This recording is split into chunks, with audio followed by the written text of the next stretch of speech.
So you guys probably know they say that children and animals are the hardest things to work with on a film set.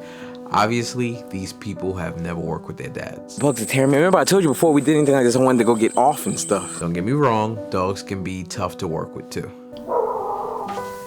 Rebel!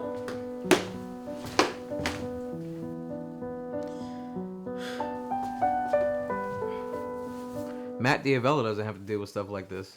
What's going on, filmmakers and aspiring filmmakers? I'm Thomas Brown, and I'm a filmmaker in Atlanta, Georgia. Today, we're going to be talking about the latest documentary I created for this channel called Time Travelers, which is a family documentary that I filmed this past summer. With you by my side, I'm not worried. I think we'll be able to find ourselves again. If you haven't seen the doc yet, the link is in the description below.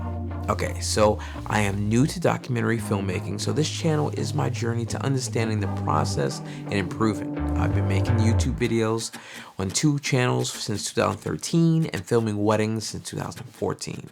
I filmed my first documentary in West Africa called Travel and Truth last year. Don't actually see it yet, we're still editing. What I've noticed over the years making YouTube videos and watching YouTube videos is that everyone wants to be an expert right off the bat. Why are we afraid to say, hey, I'm new and I'm learning? So after I filmed the documentary in Ghana, I got to look at the footage and I saw that there was a lot of ways in which I can improve. So how do you improve? Well, you keep making stuff. And that is one of the reasons I decided to make this family documentary. So here are the topics I'm going to cover in this video.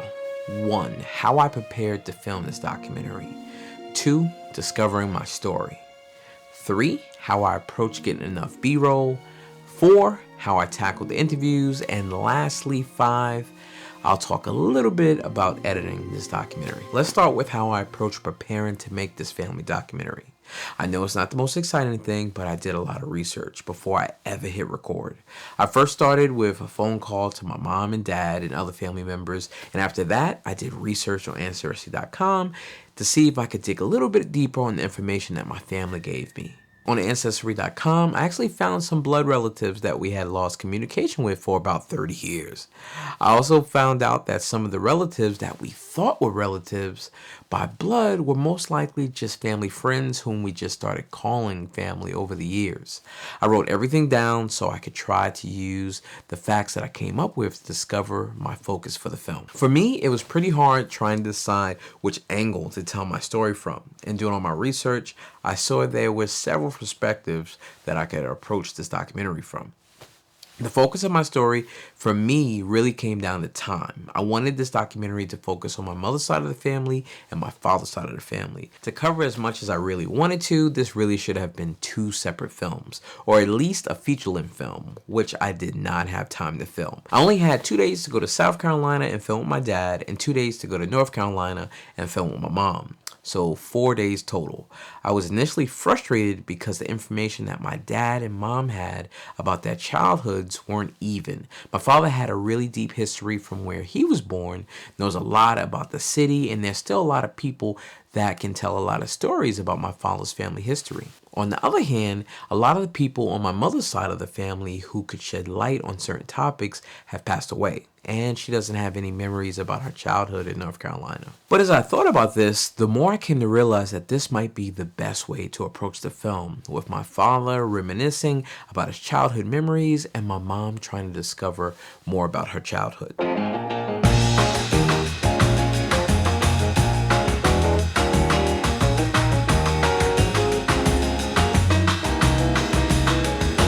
Okay, let's talk about B-roll. If you're new to filmmaking, the term B-roll means alternative footage that you're going to put over your main footage or shot. For example, if you have an interview and you want to spice it up, you will put footage on top of that interview that is relevant to the subject. That additional footage will help liven up your story. If you're already familiar with B-roll, you already know that there are a lot of YouTube channels that talk about B-roll. I've watched them and you probably have as well.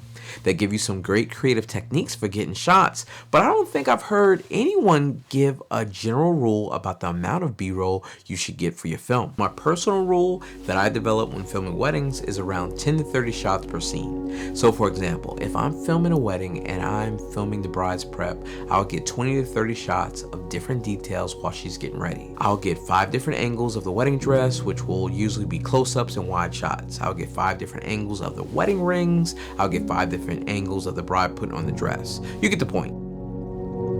Before I went on the trip to South Carolina, I wrote down all the different places we plan to visit, and I put them on index cards.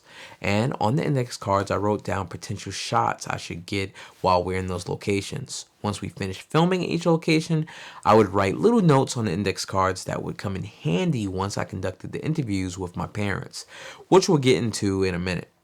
Getting enough B-roll has saved me so many times in the edit, so I pretty much live by this rule when I'm filming weddings. Having enough B-roll will especially be helpful when you have an interview with lots of ums, or where there are pauses that are too long and you need to cut up the interview, but you like to hide all the cuts in the final edit. This is the perfect time to go over how I approach the interviews with my mom and dad for this film. So I decided to save the filming of the interviews until after we did all the filming and traveling in each state. My reasoning for this was so that I could refer back to the index cards that I mentioned earlier that I used for my B-roll. I would use my B-roll to come up with the questions that I wanted to ask my parents, since I already knew I had the shots already. How do I want to be remembered? I would like to be remembered as a servant of God, going around trying to help people. Because Jesus said, if you want to be the greatest in the kingdom of heaven, you have to be a servant. But I also tried to ask my parents about things that were important to them. There were so many times where I felt myself trying to push my bias on what the interview should be about. When I saw myself doing this, I had to pull back. Once I hit a topic that my mother or father really were interested in, I would see their eyes light up, and it made for a much better interview. For your documentary, maybe you're not going to be traveling with the people you're going to be interviewing like me. In this case, I would highly recommend that you schedule your interviews weeks, if not months, before you start filming. The last issue I really wanted to talk about when it comes to interviews is if you come across someone who is crucial to your story and they're not comfortable on camera. In this case, it was my mom. My mom did not want to do this documentary. It wasn't that she didn't want the documentary to get made. She was actually really excited about it. She just doesn't like taking pictures or being on camera. So this is not going to work with everyone. But I feel if you're making a film that you feel is important, you can possibly share the benefits of your film with a person who is wary about being on camera. In my mom's case, I told her that her great-great-great-great-grandchildren years from now will be so happy that they can see her and be able to learn about their family's history. And I have to say, I think my mom was the bomb on camera. She was just so comfortable and articulate in front of the lens. It's a shame that she doesn't like doing it. But Mom, thank you so much for helping me with this project, and I love you.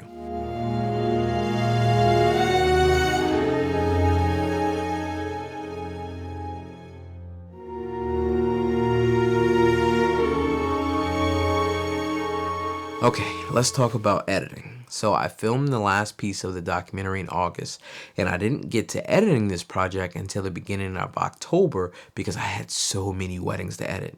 In total, the post-production took me 3 weeks. For the first weeks, I was just looking over the footage and writing out the script and the order of scenes. First, I looked over all the footage. As I mentioned, I didn't edit the footage until 2 to 3 months after we filmed everything, so I had to refamiliarize myself with all the footage. After I looked at the footage, I started seeing some similarities between scenes that I shot of my mom and scenes that I shot with my dad. So I decided to match up those scenes as best I could so I could tell parallel stories.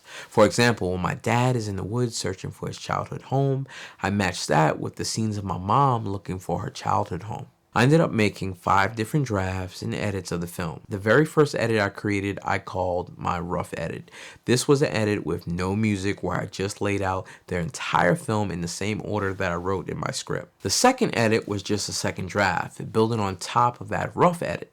I picked my intro and outro music, but all the other music I chose was just placeholders. What I really was trying to focus on was story. I was really trying to make sure that the story of my mom and the story of my dad were being seamlessly cut together so that the audience could get a sense of some of the similarities.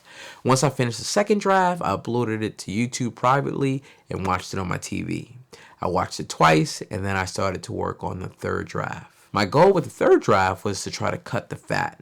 When I do my last edit of my wedding films, I try to cut out anything that is not pushing my story forward. I really thought that the third draft was going to be my last edit of the film. After I made the changes that my wife and daughter suggested, I uploaded it to YouTube privately and watched it again. And it just didn't feel right. There was no build up in either scene, especially when they found a picture of my grandfather. Back it up. How did you get this? We had it in the collection. Hey, Dad. What's his full name? Robert Brown. Did he have a middle name? I don't know. I never heard of the middle. Hey, Dad, what are you looking at right now? That's my brother. Especially in one scene when they found a picture of my grandfather. So up until my fourth draft of the film, I was not in it at all. The reason I didn't originally put myself in the film is because I wanted it to just focus on my mom and dad. But after I talked with my wife about the lack of tension and build up in the film, my wife said, but you're part of this story, so add yourself. And it's so funny, once someone says something to you, you're like, duh.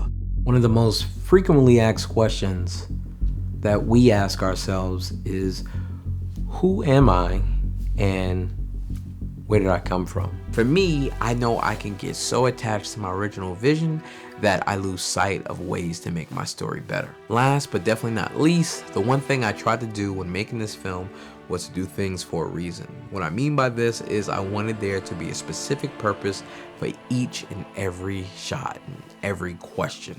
I would pretend like I had a producer that I was going to have to explain all of my creative decisions to at the end of each day of filming. The reason why I did this is because I wanted to put pressure on myself. I wanted to pretend like I was being paid to do this so that I would give it my all. I really want to thank my family for helping me make this film, especially my parents. Thank you so much. Again, if you haven't checked it out, the link is in the description below. And as always, your questions or critiques are more than welcome. Well guys, I'm Thomas. Thanks for watching. Now go out and create something great.